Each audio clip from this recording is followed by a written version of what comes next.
Australia is categorically the sunniest country on earth.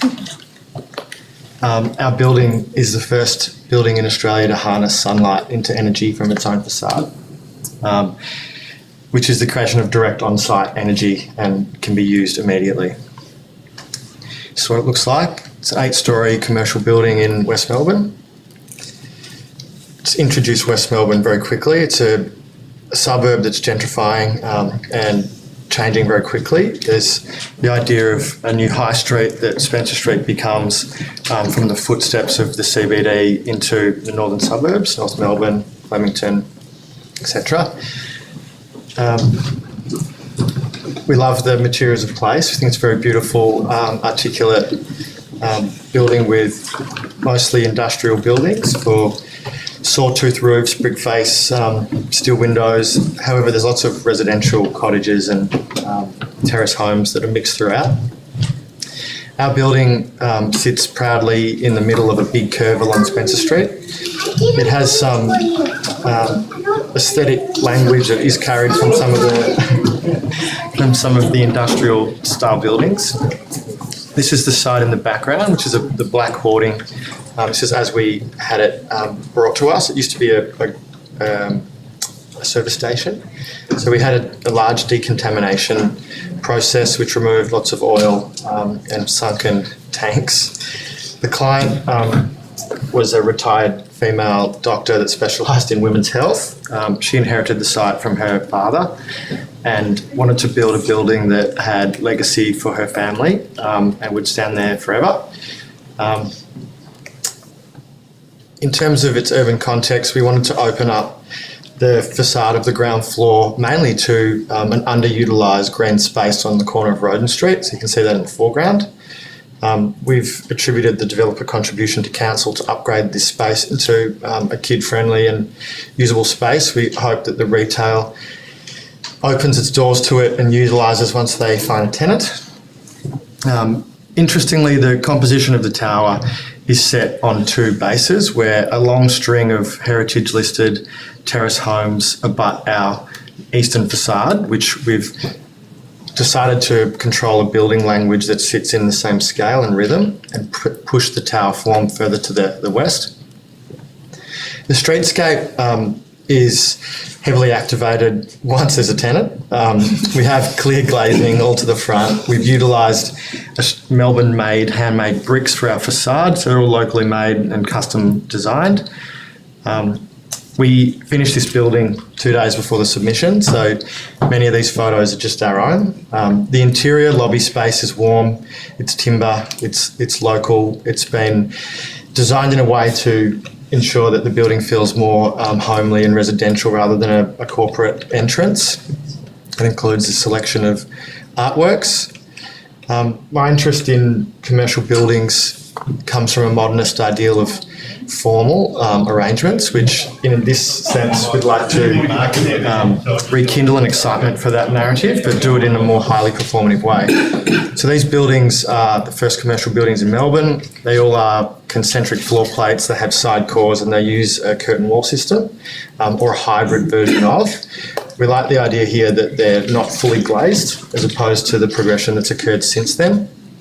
In our urban design response, this just gives you a diagrammatic version of how we recess this smaller portion to adjust to that residential scale and then push a building to the high street. Our response then has this vertical rhythm. We like the vertical rhythm so much we wanted to continue it to a facade system. However, when we were working through this, we wanted to remove the idea of all commercial buildings need to be glass boxes. So we came up with a strategy to produce a 50% solid, 50% open, and changing the language of the facade rhythm to face the solid section north and the open section south. The progression of the idea then asked us, well, why are we going to clad this in something? Why couldn't that cladding perform and in this case, be a source of energy? So another technical drawing, but we recognised that this type of system didn't exist here in Australia. So we went on a global search. We found some groups internationally, one of them very interested. We brought them here and they built us these mock-ups. So this was obviously a facade visual mock-up. And then we had to undertake a very intensive Building Code of Australia performance test. So we're doing this in COVID. I think there was over 100 people, little screens on a Teams call. This product hadn't been certified to be used in the country, is the reason why it hasn't been done here in the country. So everyone's had ideas around harnessing sunlight, but the proof is that no one's actually invested time or money into doing it.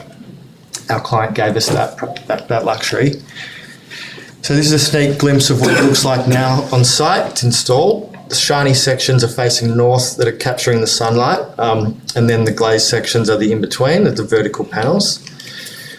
We then map these to understand the solar heat gain for the internal nature of the office use, but also what the harnessing of the electricity was. The red section is absolutely maximised, which is the east and north sections, and then as it comes down to the west, it starts to peter off.